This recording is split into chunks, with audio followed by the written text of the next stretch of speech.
يا أيها الذين آمنوا إذا قيل لكم تفسحوا في المجالس فافسحوا يفسح الله لكم وإذا قيل انشزوا فانشزوا يرفع الله الذين آمنوا منكم والذين أوتوا العلم درجات والله بما تعملون خبير. بسم الله. السلام عليكم ورحمة الله وبركاته.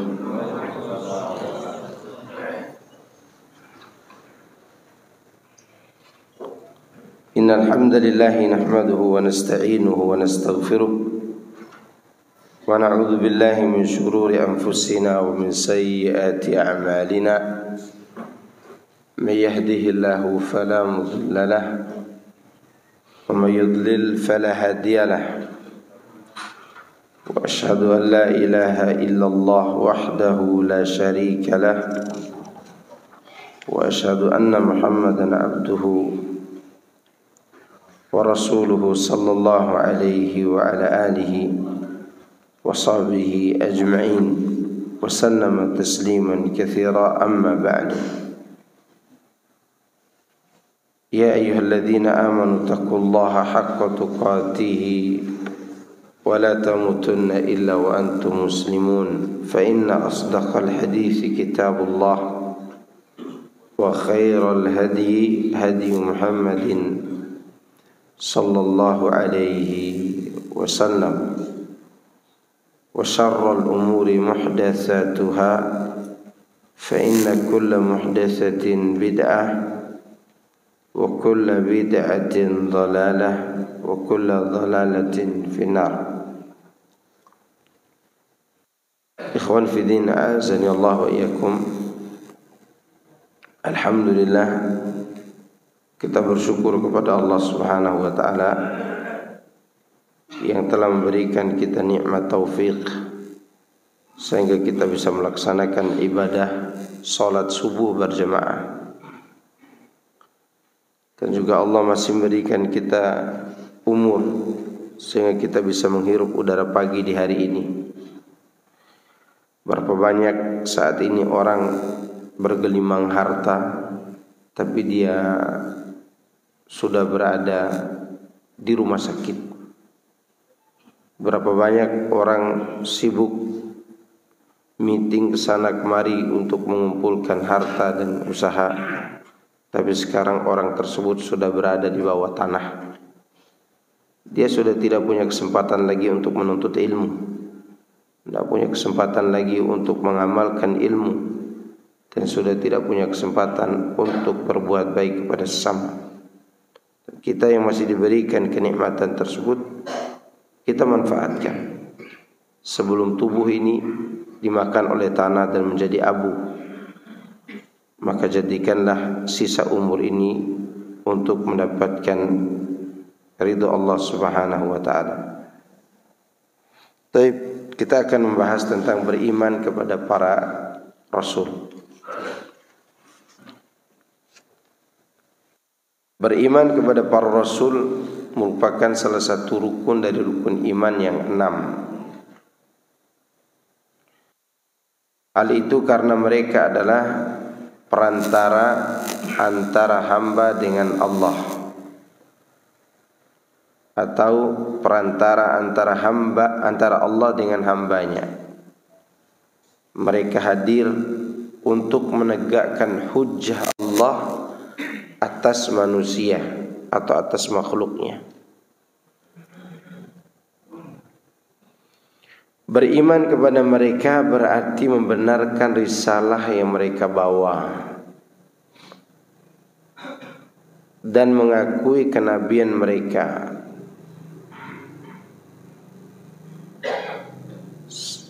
dan bahwa mereka adalah orang-orang yang benar dalam apa yang mereka kabarkan dari Allah. Jadi tidak ada para nabi dan rasul itu berdusta atau pendusta. Mereka semua orang-orang yang benar. Tidak ada kabar yang datang dari mereka yang direkayasa. Mereka telah menunaikan risalah itu, dan mereka telah menjelaskan kepada manusia hal-hal yang harus diketahui oleh manusia itu sendiri. Dijelaskan oleh para nabi dan rasul dengan berbagai macam resiko dan tantangan, terutama ketika mereka menyampaikan urusan tauhid.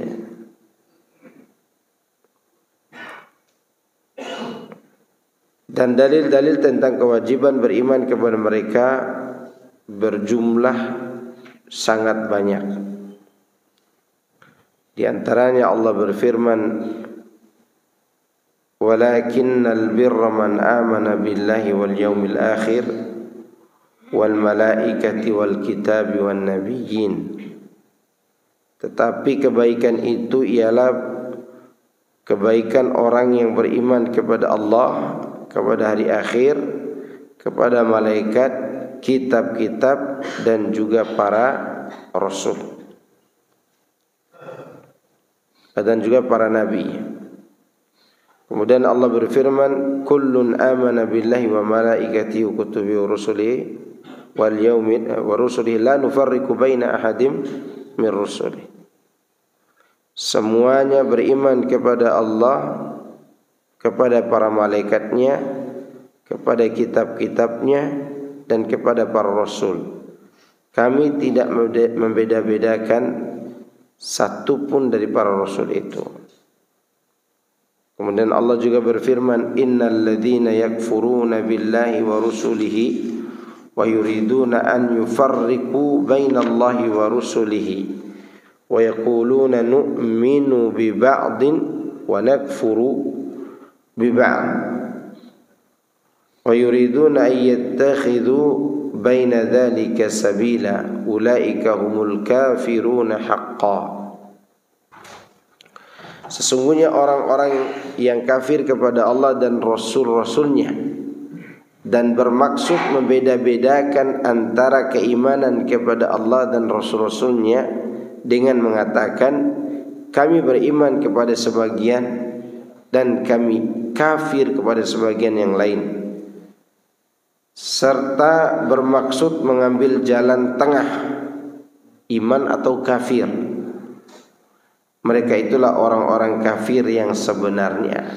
Jadi tidak ada jalan tengah antara iman dan kufur, itu tidak ada jalan tengah. Kita disuruh milih beriman atau kafir. Di dalam ayat ini Allah menyandingkan iman kepada para rasul dengan iman kepada Allah, serta beriman kepada malaikat-malaikatnya dan beriman kepada kitab-kitabnya. Allah menghukumi atau memvonis kafir siapa saja yang membedakan antara Allah dengan para rasulnya. Maksudnya membedakan di sini, membedakan dalam bentuk beriman. Karena ada orang mengatakan, saya percaya kepada Allah, saya yakin kepada Allah, tetapi dia mengatakan lagi, tapi Nabi terakhir adalah Nabi Isa. Berarti dia membedakan antara beriman kepada Allah dan beriman kepada Rasulullah SAW dalam hal kebenaran. Ya. Tapi dalam hal penyembahan, ya harus dibedakan. Tidak boleh menyembah Nabi Muhammad SAW. Nah, yang dibicarakan di sini adalah dalam bentuk keyakinan atau iman. Ya. Orang yang membeda-bedakan beriman kepada Allah dan beriman kepada Rasul, mereka itu adalah orang-orang kafir. Ya. Diutusnya para Rasul merupakan nikmat Allah kepada seluruh manusia.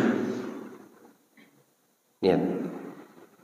Diutusnya para Rasul itu adalah nikmat Allah kepada seluruh manusia. Karena manusia sangat membutuhkan kedatangan para rasul, dan kebutuhan mereka itu sangat mendasar. Coba antum bayangkan, tidak ada seorang rasul yang mengatur, yang bawa risalah. Jadi apa kita hari ini? Ya, tidak akan ada orang hidup tentram. Itu yang dikhawatirkan.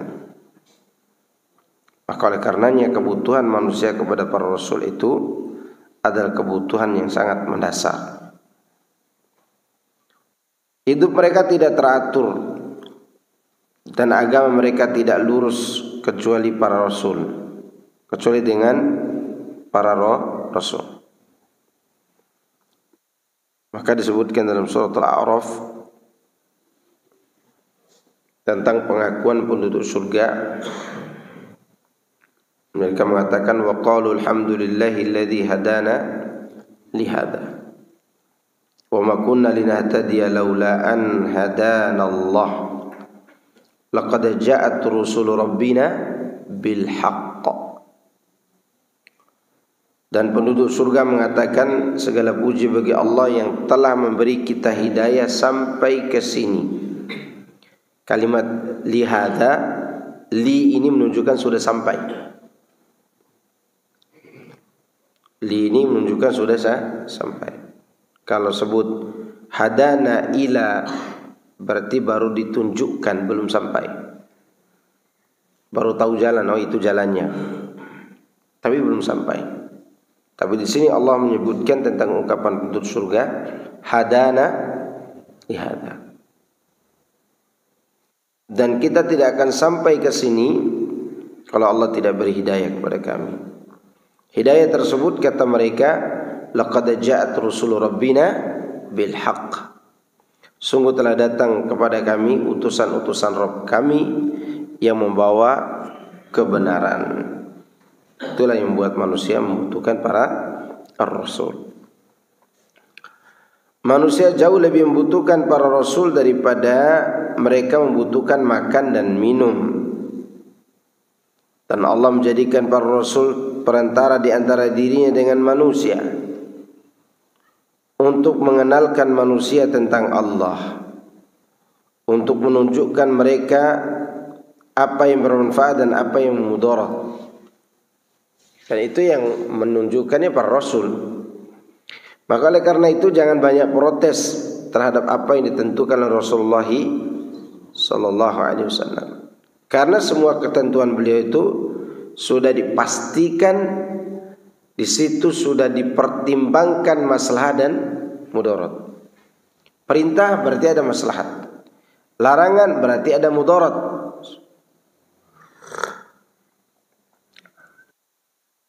Bahkan dalam urusan ibadah sekalipun, kalau ada larangannya, maka melakukan ibadah itu mudaratkan. Apa larangan dalam ibadah? Berbuat syirik dan bid'ah. Ya, maka dilarang karena mudaratkan pelakunya. Apa saja mudaratnya? Pertama, dia menyandingkan diri dengan Allah dalam penentuan syariat. Kedua, amalnya sia-sia. Ketiga, dia tidak akan sanggup menjaga amal itu. Tidak akan sanggup. Ya. Maka itu adalah merupakan aturan dari Allah melalui Rasulullah sallallahu alaihi wasallam. Para rasul menjelaskan syariat Allah secara rinci. Ada larangan, ada perintah, ada larangan. Dan apa yang Allah bolehkan juga dijelaskan oleh mereka. Para rasul menjelaskan apa yang Allah cintai dan apa yang Allah benci. Tidak ada jalan untuk mengetahui semua itu kecuali melalui para rasul. Sebab akal manusia tidak menjangkau hal-hal tersebut secara rinci. Ya, ini alasannya. Kenapa kita butuh penjelasan para rasul? Karena akal manusia tidak akan mencapai hal-hal yang berkaitan dengan iman tadi secara rinci. Makanya Rocky Gerung meskipun dia cerdas, akalnya tidak sampai kepada sana. Ya, dia katakan tidak ada Nabi Muhammad menyuruh kita beragama. Berarti akalnya tidak sampai ke sana. Karena dia tidak beriman. Dia orang kafir, tidak beriman.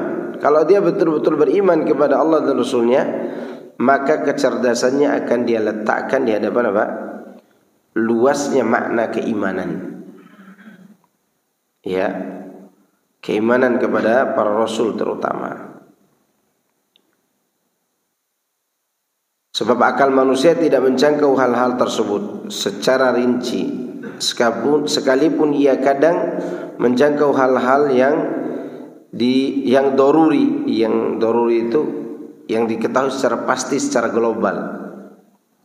Ya, di antara hal-hal doruri itu Allah melarang membunuh. Ya, kita semua faham apa efek dari pembunuhan itu. Allah melarang berzina, kita semua faham secara ilmu doruri. Nggak ada orang yang mau anak perempuannya itu diperkosa orang.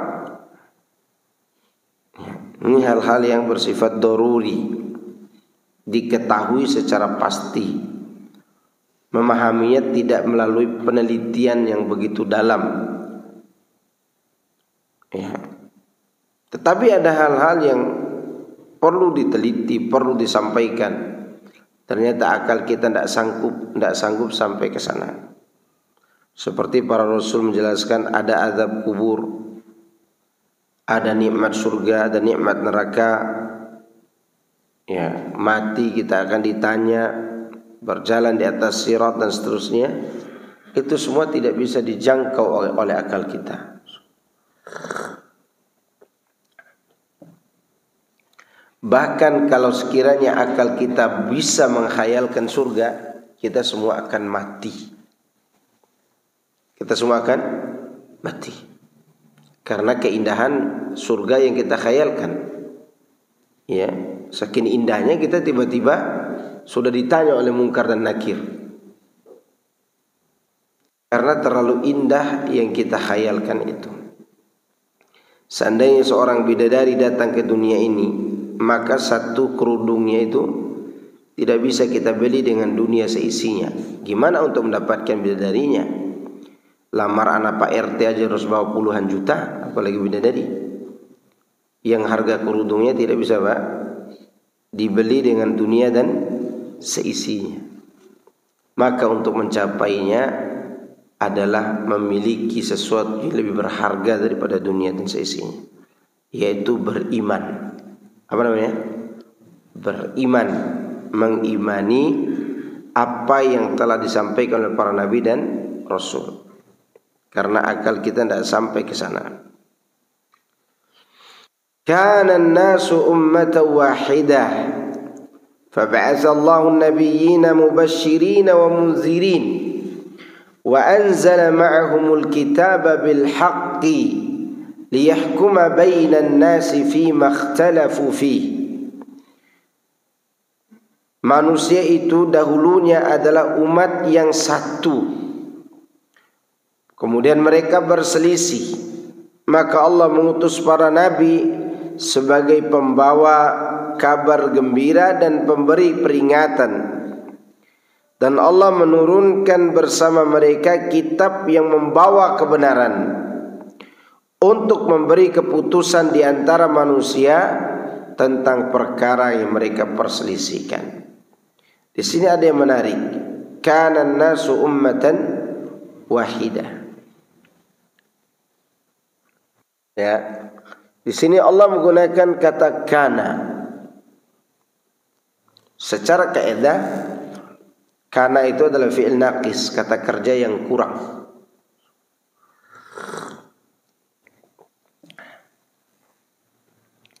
Yang terkadang tidak diterjemahkan. Tapi kalaupun diterjemahkan, dia bisa bermakna biasanya, pada dasarnya. Manusia itu menganut satu agama. Sejak kapan manusia menganut satu agama? Sejak Adam diturunkan ke bumi sampai generasi ke-10. Di generasi itulah diutus Rasul pertama kali, yaitu Nabi Nuh alaihissalam. Karena terjadinya kerusakan beragama disebabkan terlalu cinta kepada para wali yang 5. Kalau sekarang wali songo, dulu wali 5. Bahasa Jawa 5 apa 5? Limo. Bahasa Padang itu limo. Ya. Wali limo. Ya. Gara-gara terlalu cinta kepada wali, mereka tidak mau melupakannya, mereka pun membuat patung atas saran dari siapa? Iblis. Kemudian terjadilah apa yang terjadi, mulai berdoa kepada Allah tapi melalui perantara Wad dan Suwa'an, Yaghutsa, Ya'uqa dan Nasr, 5 nama orang soleh.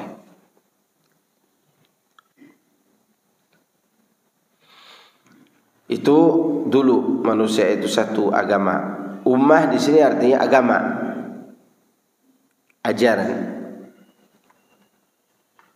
Kemudian setelah terjadi kerusakan itulah Allah mengutus para nabi yang tugasnya memberi kabar gembira tentang surga dan memberi peringatan dengan neraka.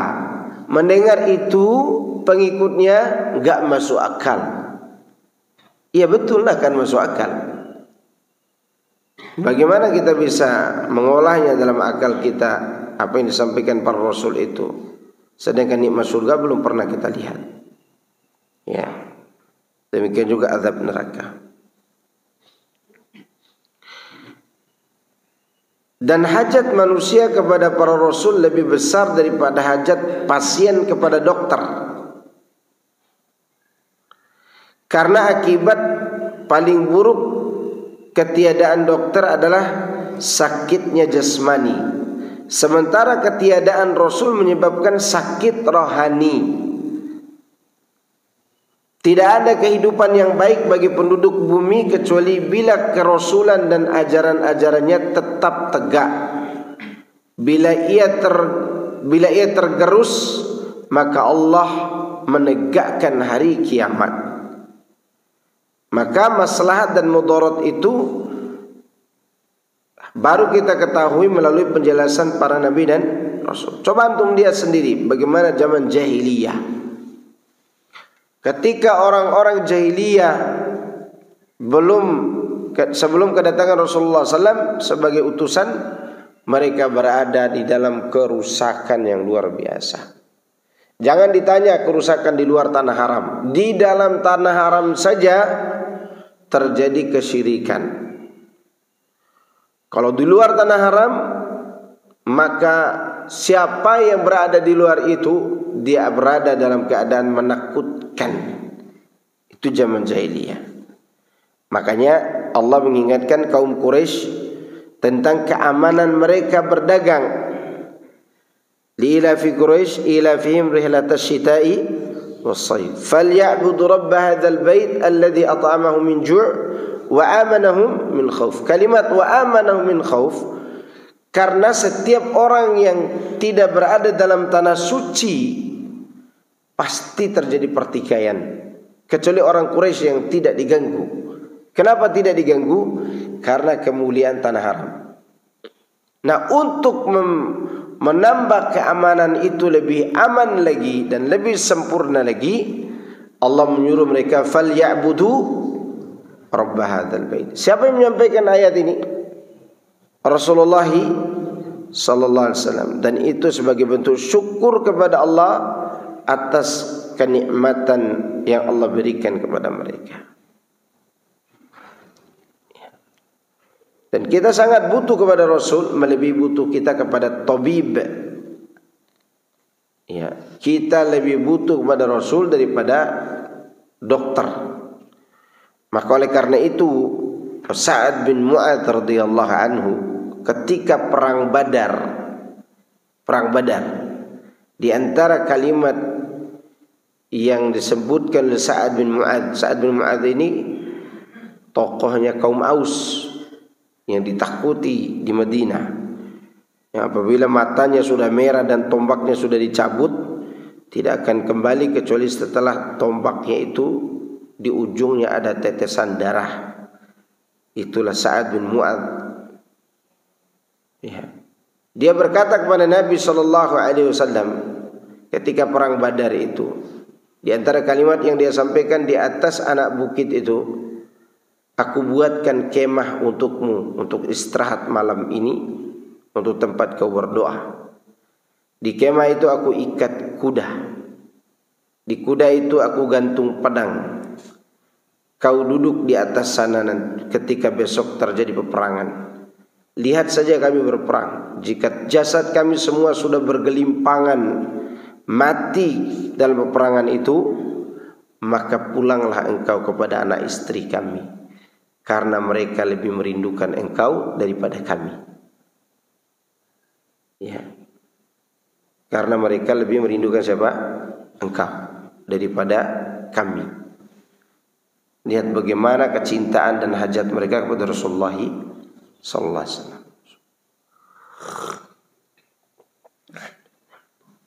Karena mereka sendiri merasakan bagaimana nikmatnya hidup setelah Rasulullah SAW dan para sahabat berhijrah kemana? Ke kota Madinah. Nama Madinah dulu apa nama aslinya? Yathrib. Tahu arti Yathrib? Tahu arti Yathrib? Kalau tidak ada yang tahu, saya pulang nih. Yathrib itu artinya apa? Berkonotasi pada kerusakan dan pertumpahan darah. Karena banyak terjadi kekacauan di negeri itu, maka dinamakan Yathrib. Dinamakan apa? Yathrib. Begitu Nabi SAW ada di kota Madinah, maka Madinah yang bernama Yathrib tadi berubah menjadi Madinatun Nabawiyah Asy-Syarifah. Ya. Dan karena bercahaya di kota itu, maka sebagian ulama mengatakan Al-Madinatul Munawwarah, dan itu diambil dari kata Anas bin Malik. Lihat bagaimana hajat mereka kepada Rasulullah sallallahu alaihi wasallam begitu luar biasa. Maka pantas mereka begitu antusias menyambut kehadiran Rasulullah SAW di kota Madinah.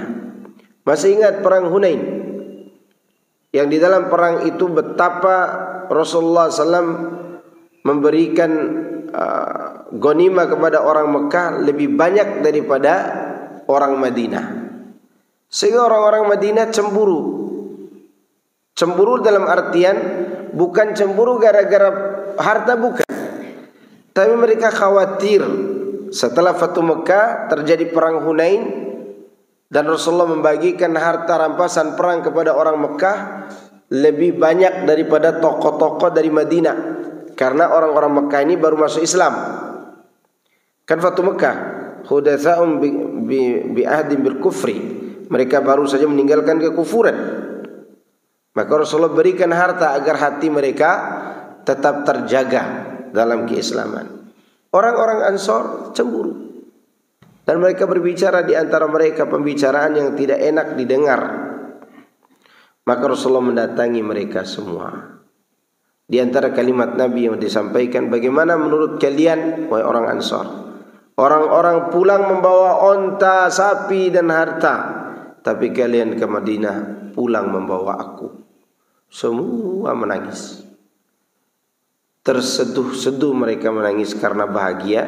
Biar orang bawa pulang harta, kami bawa pulang Rasulullah sallallahu alaihi wasallam. Karena mereka mengira Nabi akan tetap di Mekah, tidak akan kembali ke Madinah. Ternyata Rasulullah SAW berangkat ke Madinah bersama para sahabat Ansor dan juga muhajirin lainnya. Dan itu juga yang membuat mereka bersedih, takut kehilangan Rasulullah SAW. Maka Imam Tirmidzi mengatakan, lihat bagaimana mereka bahagia membawa pulang Rasulullah SAW ke kota Madinah. Maka kalau kita ingin bahagia seperti para sahabat yang membawa pulang Rasul ke kota Madinah, maka bawa pulanglah sunnahnya ke rumah kita masing-masing. Itu kata siapa? Al-Imam At-Tirmidzi. Ya, membawa pulang sunnah Rasulullah ke rumah kita masing-masing berarti kita membawa pulang sifat Nabi sallallahu alaihi wasallam, dan itu kita butuhkan. Kita sangat butuh dalam kehidupan rumah kita. Ya. Makanya istri kita selalu ngomong, "Pak, katanya udah ngaji, tapi sabarnya tidak seperti Rasul." Kan gitu. Berarti istri antum mau antum bawa pulang tuh sunnah tersebut, karena dia bahagia melihat itu. Ya. Lalu antum jawab, emangnya istri Rasul seperti kamu? Habislah ibu-ibu. Ya, jangan begitu kita. Jangan ngomong gitu kepada istri kita. Kasihan, sakit dia. Karena itu bukan akhlak Rasulullah sallallahu alaihi wasallam. Akhlak Rasul sallallahu alaihi wasallam mau mendengar. Makanya disebut orang bawa pulang sunnah Nabi bahagia di rumahnya. Bahagia dan membahagiakan orang yang ada di rumahnya. Karena memang kita sangat membutuhkannya. Taib. Di sini disebutkan para rasul yang nama-nama mereka disebutkan dalam Al-Quran, wajib kita imani. Mereka berjumlah 25 orang yang disebut namanya, ya, bukan jumlah rasul, tapi yang disebut apa? Nama. Adapun yang tidak disebut nama sangat banyak. Ya.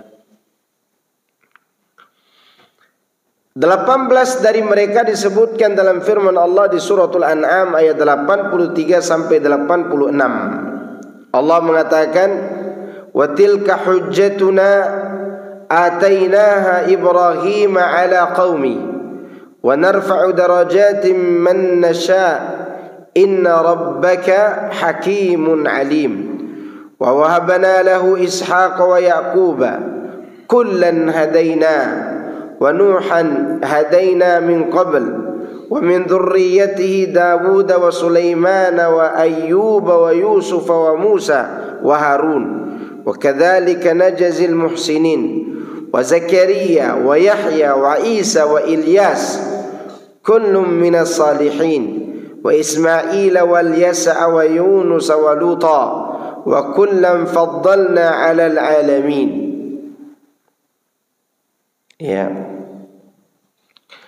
Dan itulah keterangan yang kami berikan kepada Ibrahim alaihissalam untuk menghadapi kaumnya. Kami tinggikan derajat siapa yang kami kehendaki. Sesungguhnya Rabbmu maha bijaksana lagi maha mengetahui.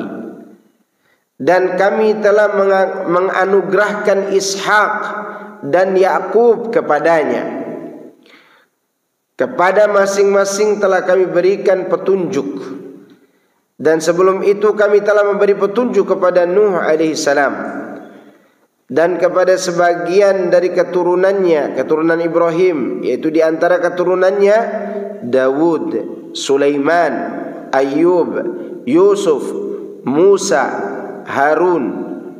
Dan demikianlah kami memberi balasan kepada orang-orang yang berbuat baik, dan juga Zakaria, Yahya, Isa, Ilyas, semuanya termasuk orang-orang yang saleh, dan Ismail, Ilyasa, Yunus dan Lut, masing-masing kami lebihkan derajatnya di atas umat lain pada masanya alaihimussalam. Ya. Ini 18 orang ini disebutkan dalam surat apa? Al-An'am ayat 83 86. Yang belum disebut di sini di antaranya Saleh, di antaranya Hud. Ya. Yang belum disebut di sini. Nabi Saleh diutus kepada kaum yang mana? Saleh, Nabi Saleh.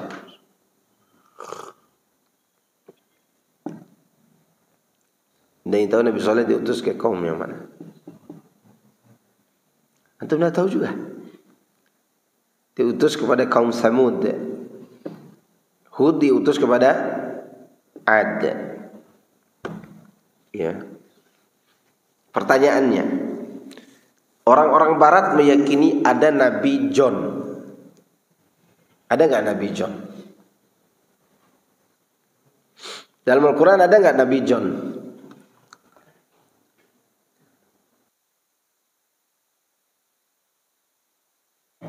John. Dalam terjemahan bahasa Inggris ada Nabi John, yaitu Nabi Yahya. Nabi Yahya itu disebut apa? John. Gitu. Maka kalau ada yang bernama John jangan dibully lagi. Iya. Jangan tumbuli lagi. John, apa nama John? Ente kafir gitu ya. Enggak boleh. Maka cari tahu dulu artinya. Kenapa dia namakan John? John itu artinya apa tadi? Hah? Nabi Yahya. Nabi Yahya itu bahasa Inggrisnya John ternyata. Ya. Dan itu nama-nama nabi yang disebutkan dalam Al-Quran.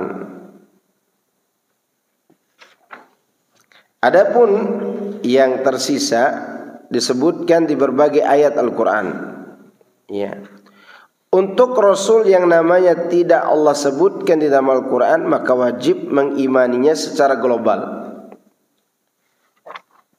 Allah berfirman, وَلَقَدْ أَرْسَلْنَا رُسُلًا مِنْ قَبْلِكَ مِنْهُمْ مَنْ قَصَصْنَا عَلَيْكَ وَمِنْهُمْ مَنْ لَمْ نَقْصُصْ عَلَيْكَ. Dan sungguh kami telah mengutus beberapa Rasul sebelum engkau, wahai Muhammad. Di antara mereka ada yang kami ceritakan kepadamu, dan di antaranya ada pula yang kami tidak ceritakan kepadamu. Ya, surat Ghafir ayat 78. Jadi ada yang diceritakan, ada yang tidak diceritakan.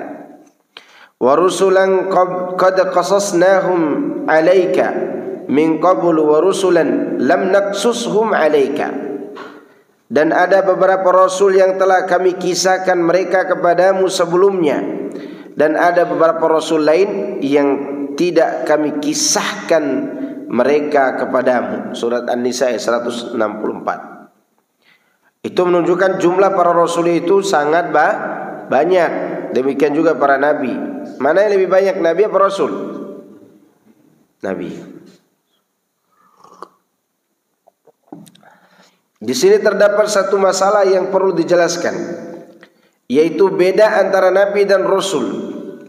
Menurut pendapat yang masyhur, rasul adalah laki-laki yang diberi wahyu syariat dan diperintahkan menyampaikannya. Sedangkan nabi adalah lelaki yang diberi wahyu syariat dan tidak diperintahkan untuk menyampaikannya. Ini definisi yang masyhur. Ya, definisi yang masyhur. Semua nabi dan rasul diberi wahyu, tetapi seorang nabi mungkin diutus kepada kaum yang beriman dengan syariat sebelumnya, seperti nabi-nabi Bani Israel. Ya. Mereka menjalankan syariat Taurat. Mungkin salah seorang dari mereka diberi wahyu khusus dalam urusan tertentu. Adapun para rasul, mereka diutus kepada kaum kafir, mengajak mereka untuk menyembah Allah dan mentauhidkannya. Para rasul diutus kepada orang-orang yang menentang, lalu sebagian dari mereka mendustakan, dan rasul lebih utama daripada para nabi. Ya, nabi itu tinggal menjalankan syariat nabi sebelumnya. Ya. Disebutkan tilkar rusul faddalna ba'dahum ala ba'd. Rasul-rasul itu kami lebihkan sebagian mereka dari sebagian yang lain. Ini mengenai keutamaan perorangan. Adapun membedakan dalam urusan iman tidak boleh. Artinya saya beriman kepada Nabi Muhammad saja, tidak beriman kepada Isa misalnya, enggak boleh. Harus beriman juga kepada Nabi Isa. Ya, jangan karena benci kepada Yahudi tidak beriman kepada Nabi Musa. Lalu Yahudi mengejek Nabi Muhammad, orang Islam mengejek Nabi Musa, tidak boleh. Enggak boleh. Karena Allah sendiri tetap membela Nabi Musa alaihissalam. Jangan karena ejek-ejekan sudah kayak anak kecil. Anak kecil kan begitu. Kata si anak A mengatakan, "Apa? Bapak ente itu tukang parkir," gitu ya begitu. Nah, daripada bapak ente tukang nyolong gitu ini. Jadi saling menghina siapa? Bapaknya. Akhirnya dibawalah kepada ajaran agama, karena ada orang yang menghina Nabi Muhammad SAW dari kalangan Yahudi. Akhirnya orang-orang Islam menghina Nabi Musa. Tidak boleh, haram hukumnya. Itu tidak boleh. Karena Rasulullah SAW juga membela Nabi Musa alaihissalam.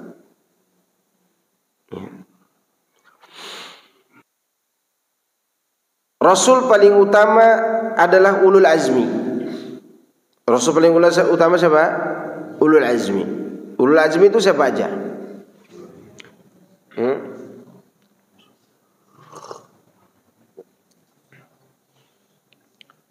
Siapa aja? Ada berapa? 4 apa 6? 5. Siapa aja 5 itu? Nuh, terus Nuh, Ibrahim, Musa, Isa, Nabi Muhammad SAW. Dari 5 itu, siapa yang menjadi kekasih Allah? Ibrahim dan Nabi Muhammad. Berarti di sana ada rasul-rasul. Dari rasul itu ada ulul azmi. Ulul azmi itu 5. Dari ulul azmi itu ada khullah, sifat dijadikan kekasih. Nah, yang menjadi khullah khalil ini 2 orang. Nabi Ibrahim alaihissalam dan Nabi Muhammad sallallahu alaihi wasallam. Dari 2 orang yang jadi kekasih Allah ini, siapa yang lebih afdal? Nabi Muhammad atau Nabi Ibrahim? Nabi Ibrahim apa Nabi Muhammad? Nabi Muhammad sallallahu alaihi wasallam. Ya. Dia adalah sayyidul anam wa sayyidul mursalin. Dia adalah penghulunya seluruh para nabi dan rasul dan seluruh manusia. Itu Nabi Muhammad sallallahu alaihi wasallam. Ya, ulul azmi itu kalau ditanya ada berapa? Ada 5. Nuh, Ibrahim, Musa, Isa, Muhammad alaihi wassalatu wassalam. Ya, 5 orang. Nah, setelah ulul azmin ada namanya Khalil. Khalil ada berapa? 2. Nabi Ibrahim alaihissalam dan Nabi Muhammad sallallahu alaihi wasallam.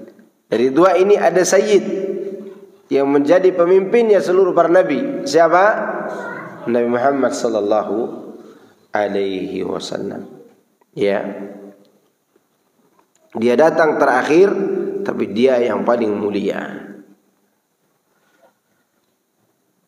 Kenabian adalah pilihan dan karunia dari Allah, tidak bisa dipelajari. Karena ada orang meneliti tentang kenabian itu, nabi itu kalau diteliti-teliti, mereka memiliki 3 hal. Kekuatan ilmiah, kekuatan imajinasi, ya, di mana seorang membayangkan dalam dirinya bentuk-bentuk nurani yang berbicara kepadanya dan mendengar pembicaraan darinya. Itu kan para nabi itu. Kekuatan imajinasi. Yang ketiga, kekuatan mempengaruhi manusia, punya pengaruh. Ya. Kata orang-orang filsafat, 3 hal ini bisa dipelajari. Kalau bisa dipelajari berarti kita bisa kapan-kapan jadi nabi gitu. Makanya orang sufi itu kalau naik tingkatannya setinggi-tingginya, maka mereka sebagian mengaku langsung sebagai nabi. Coba Mirza Ghulam Ahmad, dari mana asal usul akidahnya? Orang Asy'ariyah, orang Maturidiyah, orang-orang sufi, tarekat sufi. Cuma dia berani mengaku diri sebagai nabi. Sekarang orang Indonesia banyak sebenarnya mengaku diri sebagai nabi, tapi tidak secara langsung. Kapan? Yaitu ketika mereka memutuskan diri dari syariat Muhammad sallallahu alaihi wasallam. Antum sering dengar akhir-akhir ini di media sosial kiai-kiai cabuli santrinya. Sering kan? Dari Banjarmasin ada, dari ini ada. Yang ada yang pakai kain, pakai sorban seperti sekumpul itu, bapak sekumpul. Ada sekarang yang pakai kan apa itu? Dia sekarang mencabuli santriwatinya 20 orang. Antum tahu itu kenapa dia cabuli? Itu dia tidak anggap cabul. Dia anggap itu pensucian diri dengan cara bercampur dengan wanita, karena dia sudah tidak punya lagi batas antara dirinya dengan yang haram. Karena orang sufi itu sudah memiliki keyakinan di level tertentu dia sudah tidak lagi dihalangi oleh syariat.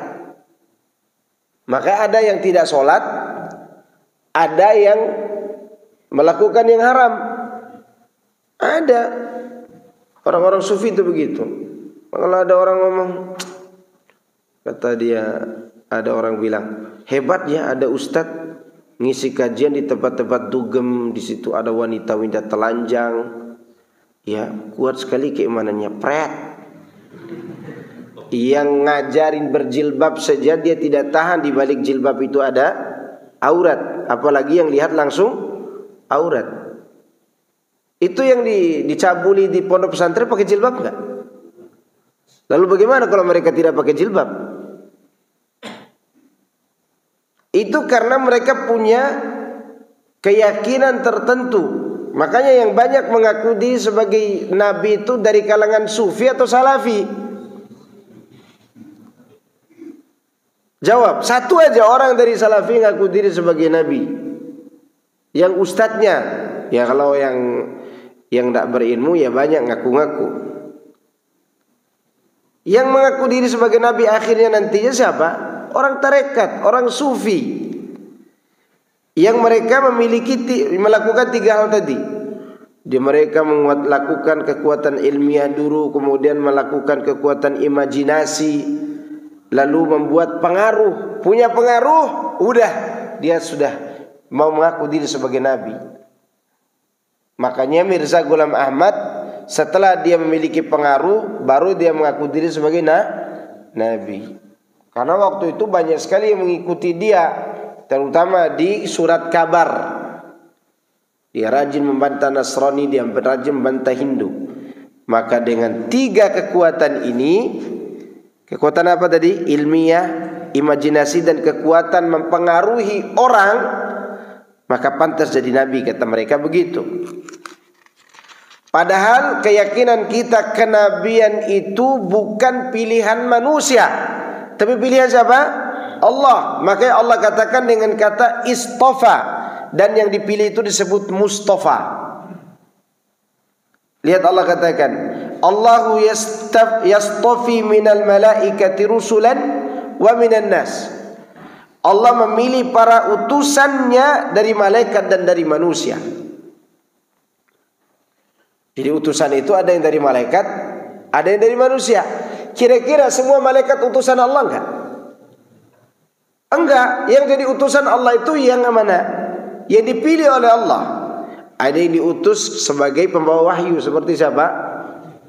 Jibril alaihissalam. Ada yang diutus untuk menguji kehidupan manusia, seperti yang diceritakan 3 orang berkawan, botak, kusta, dan buta. Diutus Rasul dari kalangan malaikat khusus buat menguji mereka. Itu namanya utusan. Dan ada utusan Allah untuk manusia, dari manusia. Siapa? Para nabi dan rasul. Gitu ikhwan. Jadi tidak ada istilah dipelajari. Kenabian itu tidak bisa diraih dengan dipelajari 3 hal tadi. Betul, pada diri nabi ada 3 hal tadi. Sebenarnya imajinasi itu bukan imajinasi. Itu kan cara mereka menerima wahyu, bukan imajinasi. Para nabi dan rasul itu menerima langsung wahyu itu, baik melalui malaikat maupun langsung dari Allah Subhanahu wa ta'ala. Lihat nih kata Syekh,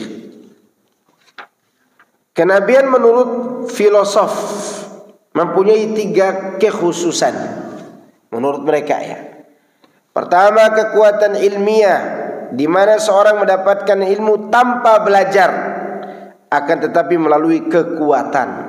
Ada nggak dalam diri orang sufi ilmu apa namanya? Ilmu laduni. Maka di antara mereka ada yang sudah Isra Mi'raj berkali-kali. Ya, seperti yang diceritakan oleh Pak Bahar. Ya, tahu Pak Bahar? Habib Bahar. Iya antum pura-pura nggak tahu aja.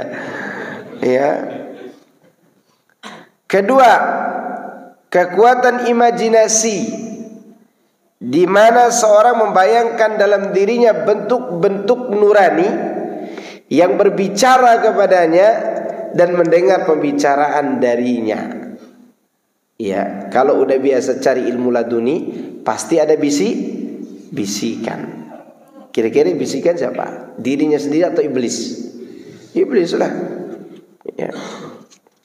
Ketiga, kekuatan mempengaruhi manusia, dan inilah yang mereka sebut dengan kekuatan terhadap bias alam semesta.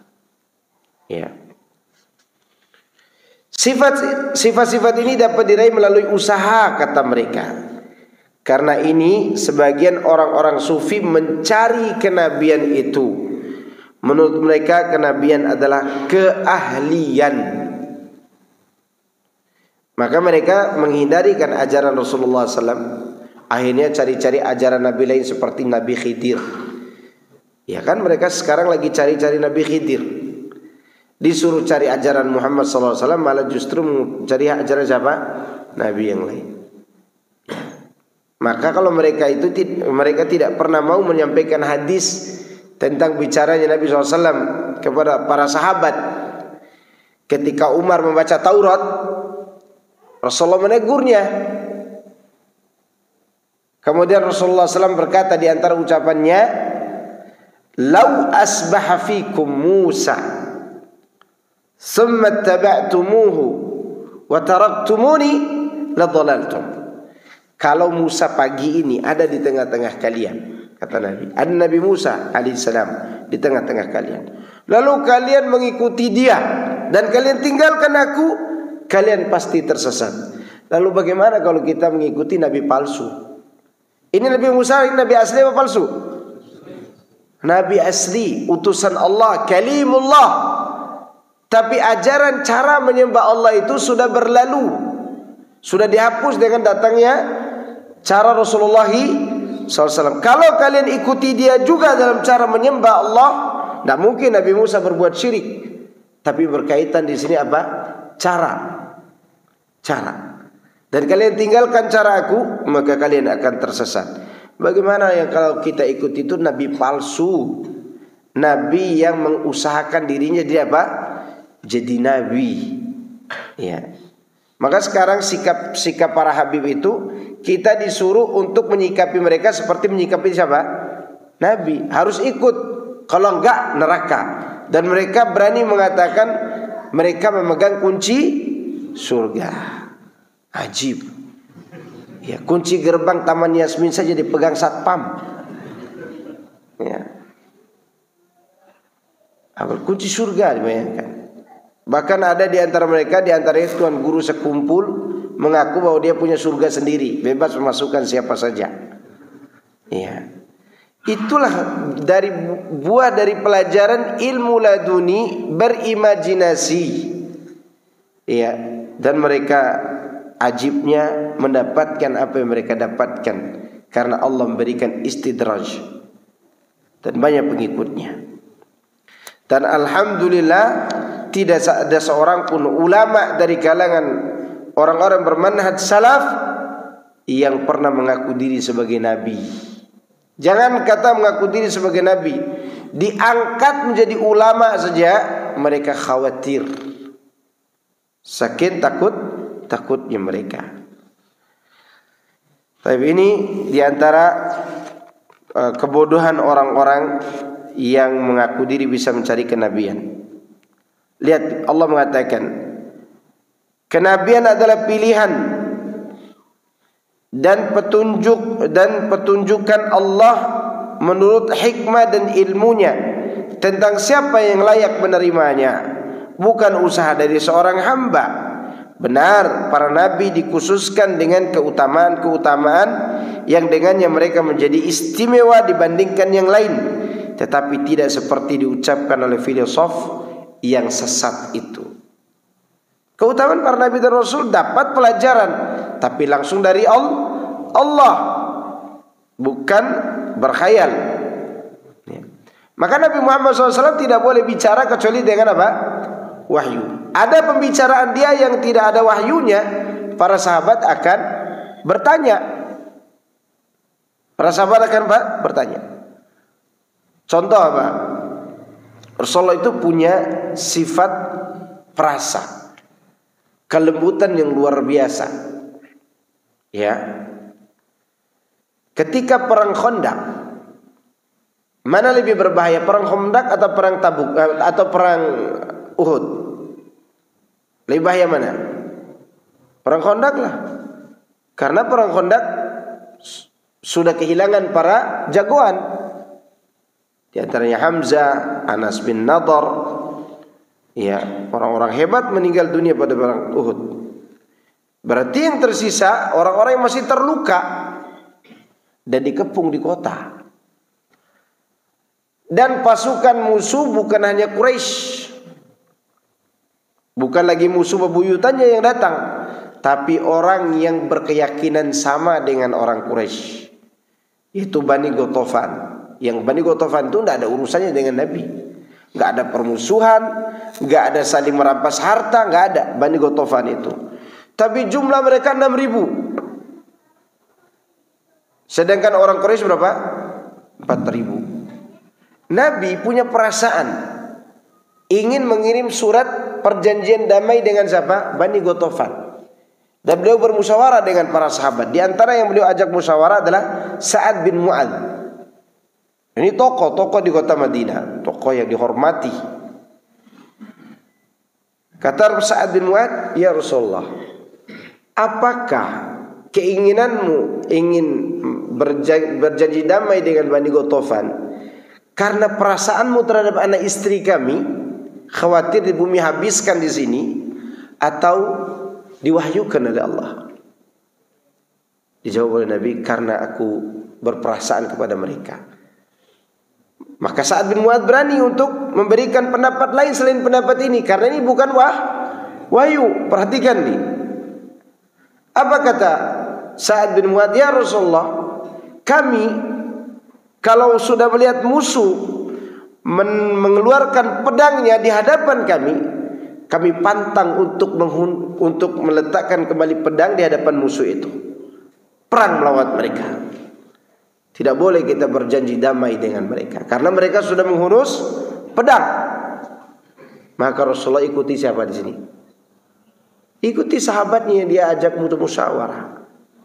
Ya, betul, kejadian itu membuat para sahabat ditakuti dunia karena pasukan musuh lebih banyak daripada penduduk kota Madinah. Bukan lebih banyak dari pasukan kota Madinah, penduduknya, anak-anak, kakek-kakek, ibu-ibu, laki-laki maupun wanita, ternyata lebih banyak musuh.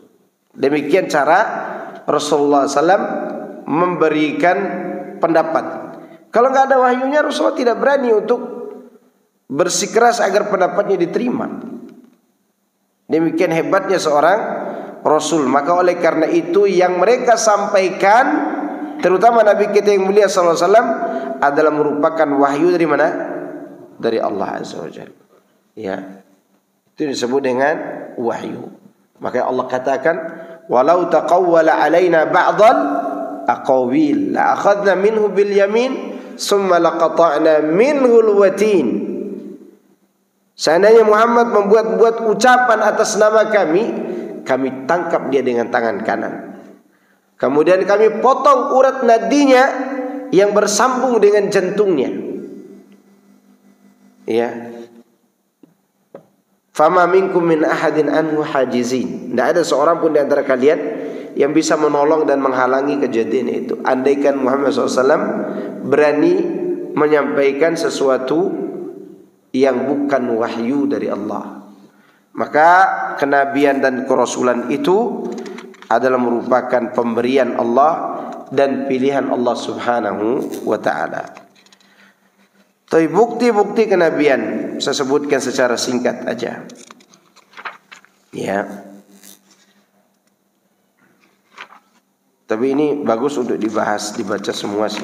Nanti insya Allah kita akan bahas pada pertemuan yang akan datang. Tapi ada pertanyaan silakan. Yaitu bukti-bukti kenabian akan kita bahas pada pertemuan yang akan datang insyaallah. Ada yang mau bertanya? Fadhal, akhi. Berkaitan tentang Khalilullah, na'am. Kalau kita cari di kamus kan arti Khalilullah itu sama dengan Habibullah ya? Enggak juga. Masih lebih khusus Khalil daripada Habib. Lebih tinggi Khalil. Namanya Yang jadi pertanyaan saya, kenapa di masyarakat awam lebih sering dipakainya untuk Nabi Muhammad SAW itu Habibullah, bukan Khalilullah? Bukan Khalilullah. Sebenarnya mau dikatakan Habibullah juga tidak masalah.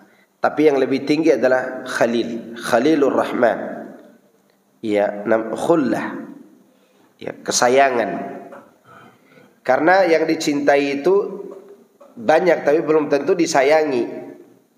Contoh ada orang istrinya 3. Dicintai semua gak tiga-tiganya? Iya.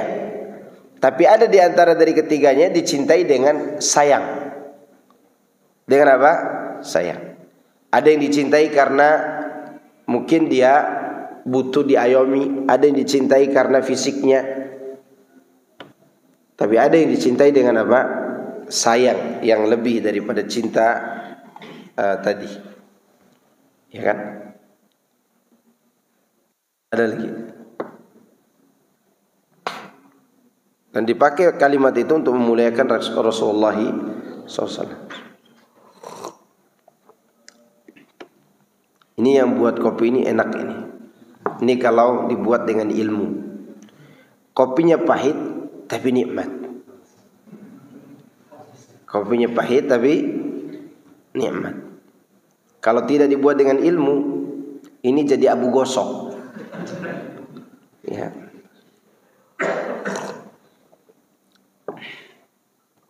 Nah, saya kira cukup ya. Subhanakallahumma bihamdika asyhadu an la ilaha illa anta astaghfiruka wa atubu ilaik. Assalamualaikum warahmatullahi wabarakatuh.